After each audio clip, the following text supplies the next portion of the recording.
This is Ukraine's invasion cutting through a small town in Suja. It caught one of the world's superpowers, Russia, by surprise. And what's particularly interesting is that they accomplished this with just a small mechanized brigade. These brigades included around 11 main battle tanks and 20 infantry fighting vehicles, such as the American Bradley and the 8-wheeled armored fighting vehicle Stryker, along with a significant number of FPV drones costing only $1,000 each. These drones can cause havoc and help damage or destroy tanks like the Russian T-90, which costs around $4.5 million each, shifting the tide on the battlefield.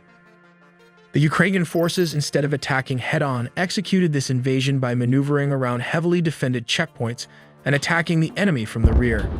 This strategy caught the Russian army by surprise while reinforcements were cut off by HIMARS artillery systems, thus enabling them to take over 1,000 square kilometers, which translates to around 386 square miles, with all possible scenarios all in the video ahead. Let's take a look at the basic process on how Ukraine invades Russia. Step 1. They use special forces to attack communications and internet service tower. The reason they did this was to prevent Russian soldiers from reporting or organizing troops. Step 2. They move fast mechanized brigades to somewhat like a blitzkrieg campaign from Ukraine to the Russian town of Suja. Step 3. Artillery mortar round like this one will dismount and lay on suppressive fire for the advancing troops. Here is a basic process of how they fire a mortar. To aim the crosshair, he uses both hands and adjusts the tripod elevation using the knob as shown in the animations. The loader then sets the impact fuse to proximity, near surface, impact, and delay mode. The proximity fuse causes the round to burst at 3 to 13 feet, which translates to 1 to 4 meters above the target. The near surface burst explodes just 1 to 3 feet above the ground. The IMP impact fuse bursts when the shell reaches the ground. The delayed mode works for small structures and explodes half a second after impact. Mortar rounds, when dropped by the loader, hit this sharp firing pin located at the base of the cannon, which triggers the detonators and activates the ring charges. This results in the very high explosive gases which propels the mortar to the desired target. Step 4. Move around a heavily defensive checkpoint instead of attacking them head-on and then re-attacking them from the rear. This process of making a U-turn attack helps them keep an element of surprise. Step 5. Use Russian news and traffic cameras to geolocate the reinforcement troops and tanks.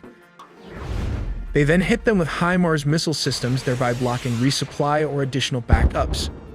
Step 6. Use the American F-16 like the AIM heat-seeking missile for any counterattack for helicopters like the Ka-52 or heavy gunship helicopters like the M124 for troops transport. Let's take a look inside this missile. This is the heat-seeking missile, and inside this cover is the optical guidance system. The heat source from this aircraft travels through a set of lenses into the reticle, which spins on its axis. These infrared signatures are converted into audible tones like this sound here. All said and done, the pilot releases the missile, which uses a solid fuel rocket as the motor to chase the infrared heat source. The servo section controls the 4 canards to guide this AIM-9 Sidewinder towards the target. Let's take a look at this mechanized brigades and the various vehicles used during the attack. Interestingly, the tip of the spear might be the Soviet-era UR-77 mine-clearing vehicles.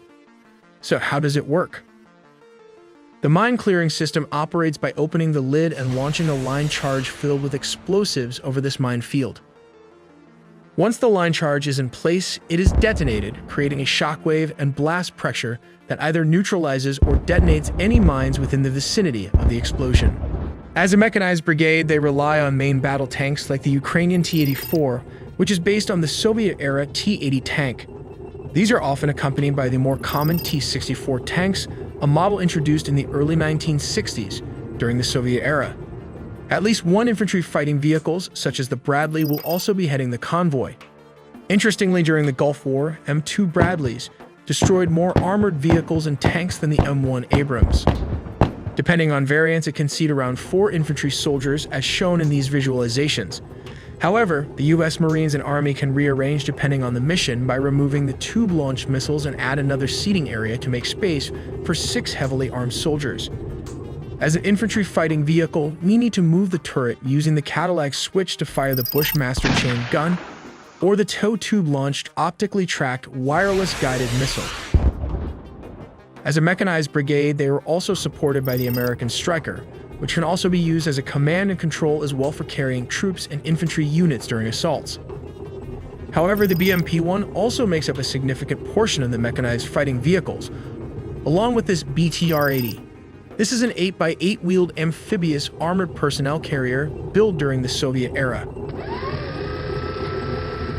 This is Scenario 1 on the Russian strategy on Ukraine. The Russian army is currently focused on closing the gap in Volchansk, a strategic area that plays a crucial role in their military objectives. The primary aim of the Russian forces is to secure this line by indirectly annexing the surrounding region, thereby strengthening their control and cutting off Ukrainian advances. In response, Ukrainian forces launched an attack, which according to Russian sources began in the early morning at around 7. This is the mechanized Ukrainian troops which reportedly crossed the border through this narrow area, initiating a counteroffensive designed to disrupt Russian plans.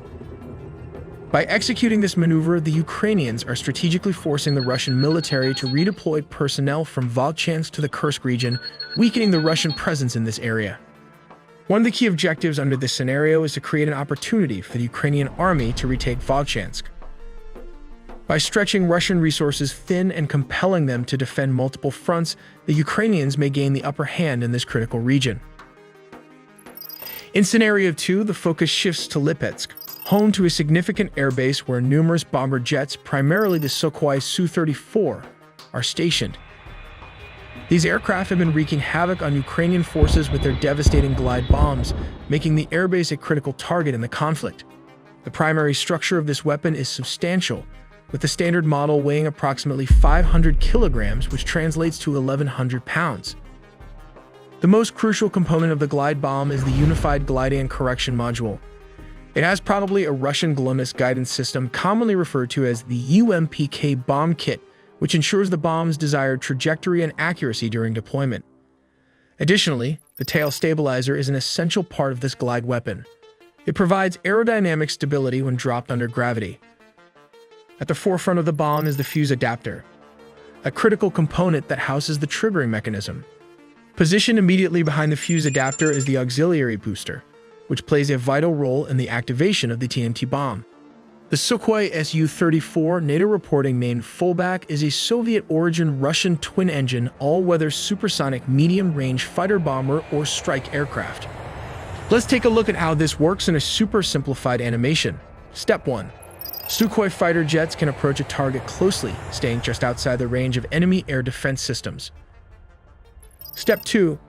As soon as the pilot flips the switch, the bomb is released. The safety pin is pulled by gravity as the bomb falls. Step 3. Initially, the wing kit is upside down. Once the bomb is safely away from the fighter bomber, the wing kit slowly turns and deploys its wings, transforming the bomb into a glide weapon.